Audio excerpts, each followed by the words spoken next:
Action. Action? Whatever. All right. You heard it. You heard it from the baby wifey in the background. She said action. So it's time to talk about Olympic Beach Volleyball. We are back for our second episode of The Road to Paris, which is our little special. We're going to do about once a month for the next 16 months till the Paris Olympics in July and August of 2024. The first event just happened, just wrapped up in Doha, Qatar. It was the first event of the 2023 season, which, as I was telling Delaney in the background, it felt a little bit like the Iowa caucus. And for our international listeners, so the Iowa caucus is the first of the presidential primaries when we are in an election cycle. For the presidents in Iowa is the first one to go in the primary cycle. And there's all this frenzy, it's this big hubbub. And at the end of the day, it's relatively meaningless. You know, a president is not going to get elected in Iowa because there's Super Tuesday and 49 other states, obviously, to go. But it's fun because there's so much hype. There's action. It's the first thing. And Doha was so fun for me. A lot of frenzy, a lot of hype around it. And it was so fun to watch because it was the first event of the Olympic qualifying period. So I'm going to be tinkering with a lot of different formats for how this is going to go for the next 16 months. I'm going to be tinkering with, do I do the best winners, best losers, who's making the most moves? We'll figure it out. And I'll be looking to your guys' feedback quite a bit on that. Whatever you want to listen to or watch, that's probably what I'm going to start doing. So the more feedback I get from you guys, the better it's going to be. And then one bit of feedback I'm always reminded of is to like and subscribe to the SANDCAST YouTube page. Finally did it. Good for me. So in Doha, I'm going to do 3 big winners from the event. Now, these are not going to be the actual winners of the event because I'm going to be breaking down these tournaments in the context of the Olympic Games, not necessarily of just doing a straight-up tournament recap. So Anders Mol and Kristen won another gold medal. Surprise, surprise. Katja Stam and Reza Schoon, they won a gold medal for the Netherlands. That's your recap right there. But for as far as the Olympic Games are concerned, my biggest winners were Italians Adrian, Carambula, and Alex Ranghieri, the new but old partnership that everyone loves to see back together again. Now, why were they the biggest winners? So they started out in the qualifier. They ended up sweeping Turkey, making the main draw, and then they swept Qatar. They swept Spain. They swept Brazil. And then they took Anders and Kristen to 3 in the semifinals, and then they swept Poland to win a bronze medal. So the Italian Olympic race for the men's side is probably the race that I'll be following the most closely outside of the American men because it's going to be so close between their 3 teams. So they have Paolo Nicolai and Sam Koltafava, which I have as the best Italian team. Sorry, Adrian. You can use that for fuel if you want. I know you will. I think that they're probably going to qualify, which means that second Italian spot is probably, in my mind, going to come down to Enrico Rossi and Daniele Lupo. So for Adrian and Alex to get a bronze medal in the first Elite 16, which will probably get them out of qualifiers of Elite 16s moving forward, to get a huge jump in points on Nicolai and Koltafava, get a huge jump in points over Lupo and Rossi. They're my biggest winners. And not just because of what they actually gained, but how they gained them. Alex Ranghieri, right now in my mind, is the best blocker in the world, or played like it, after Anders Mol. He led the tournament in blocks with 50. Anders Mol had 12. He led the tournament in scoring, led the tournament in kills, led the tournament in aces, led the tournament in blocks. He was the MVP by any objective and subjective measure you want to use. Alex Ranghieri was awesome.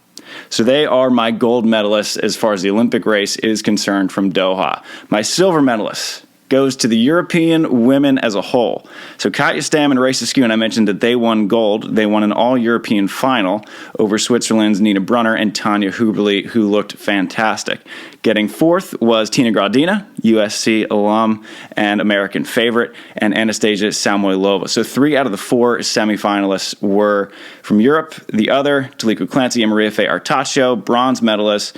They are... Australia, obviously, is its own continent, but in terms of beach volleyball in the Olympic race, Australia is Asian. So this was actually the first time since Klagenfurt of 2016 that a major tournament, and by major I mean challenge or 4 stars and above, has not included an American, Brazilian, or Canadian team in the semifinals. You got to go back 7 years. And the first event of the Olympic race featured exactly that. It was such a strong start for Europe, who has traditionally struggled when it comes to Olympic results. The first European medal that was won was Germans Lara Ludwig and Kier Valkenhorst when they won gold in Rio de Janeiro in 2016. Anouk Verger-Deprez and Joanna Heidrich, they won Europe's second Olympic medal in 2021 when they won bronze. So just 2 of the 21 Olympic medals that have been awarded have been won by Europe, and it was a super strong start for them. Stoked for them. And I'm also stoked for my good friends and buddies, Kristen, Nuss, and Taryn Kloth. You guys get the bronze medal of the Olympic race in Doha, Qatar. Now, why Kristen and Taryn? They're the queens of fifth. They finished fifth in 6 of their last 7 tournaments. And so they're frustrated by that. And I love that they're frustrated by that because they know that they're better. They've been knocking on the door, and soon enough that door is going to open. But they came out of the qualifier. And not only did they come out of the qualifier, they knocked out 2 American teams in the process, which when you play an American team, you have to take advantage. And Kristen and Taryn did just that. Knocked out Savvy, Simo, and Tony Rodriguez in the first round. Knocked out Emily Stockman and Megan Kraft in the second round. So they fortified their position that way. Then they broke pool. They took a 5th. They matched Kelly Chang and Sarah Hughes with a 5th. And they finished better than Sarah Sponsel and Therese Cannon. So they started out the Olympic race matched at the top with Kelly and Sarah. Now, I have my predictions for who's going to qualify on volleyballmag.com. Kristen and Taryn are my second team. Kelly and Sarah are my number 1. You can find those at Volleyball Mag. I'll link to it in the show notes if you want to take a look. I'm going to take a quick pause and have a little YK water break.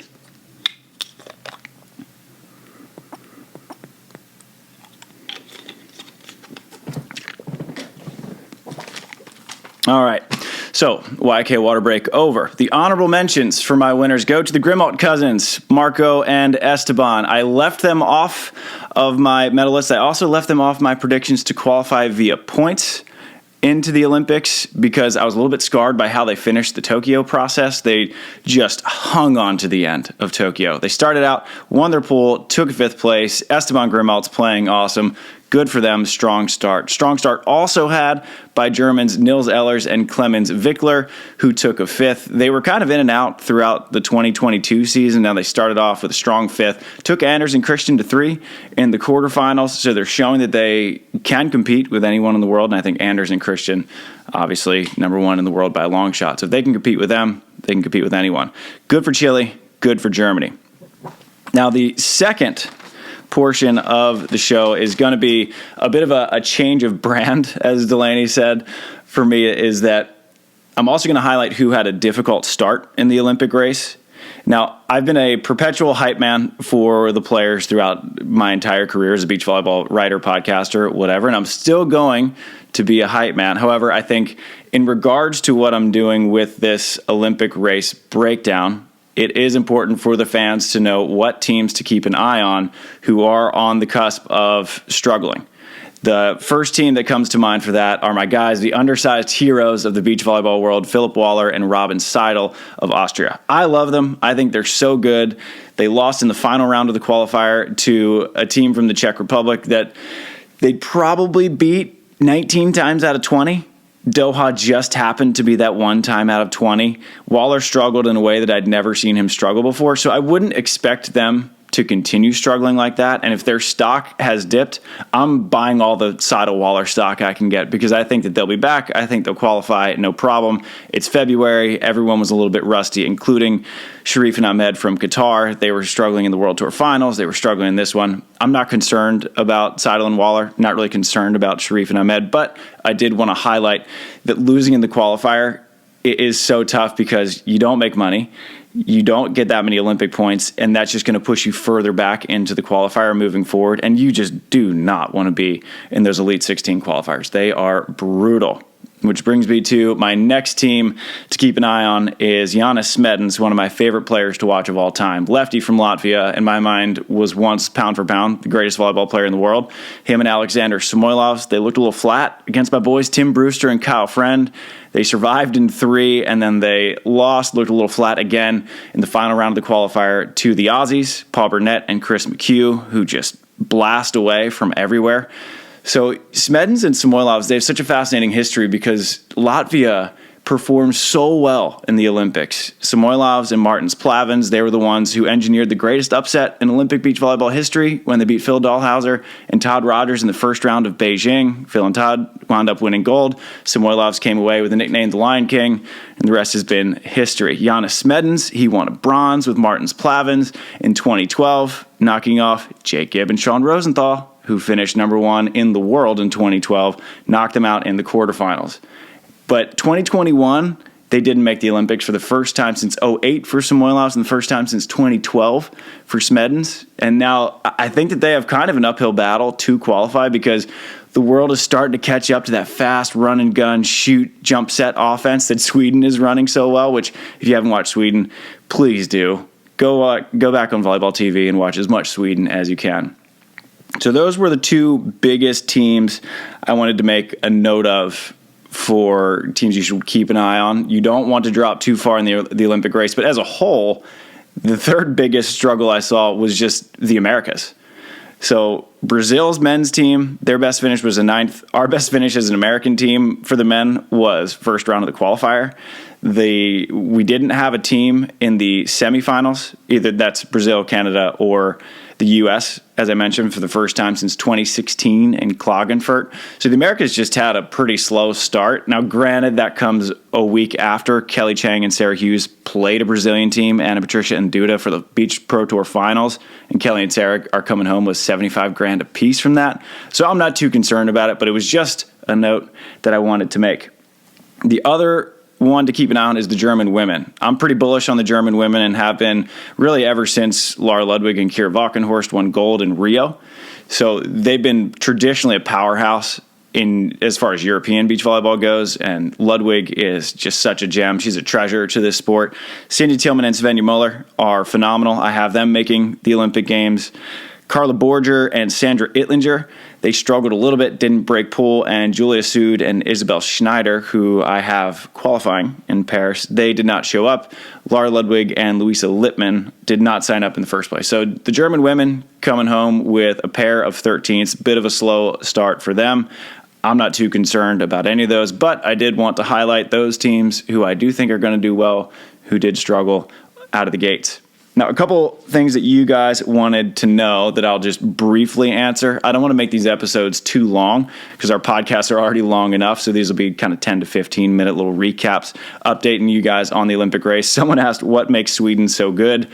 That is way too big of a question to answer in one podcast, but I'll say it's passing, the sell, and the execution. To run an offense like that, you need to pass well. Jonathan Helvig's one of the best passers in the world, lets David Amon do whatever he wants. So when you have the pass, the option is there. Then you have to sell the option. So Amon is one of the best option players in the world, but he sells the hit, and then he jump sets. And so the blocker moves with him, and Jonathan Helvig will have so many open net swings, it's insane. But then you have the execution. So this is where Sweden beats every other team running creative offenses, that you can have the pass, you can have the sell, but then actually making the jump set without doubling, without lifting, without oversetting the ball, and finding your partner with the right tempo and location is so difficult, it's impossible really to put into words. And that's why no one else is running an offense like Sweden's, because Sweden is the only one who can do it. So that's the very short answer of that. The next question, how much prize money was on the line? $150,000 per gender, which is funny because it was a week after Kelly Chang and Sarah Hughes won $150,000 for the team at the Beach Pro Tour Finals.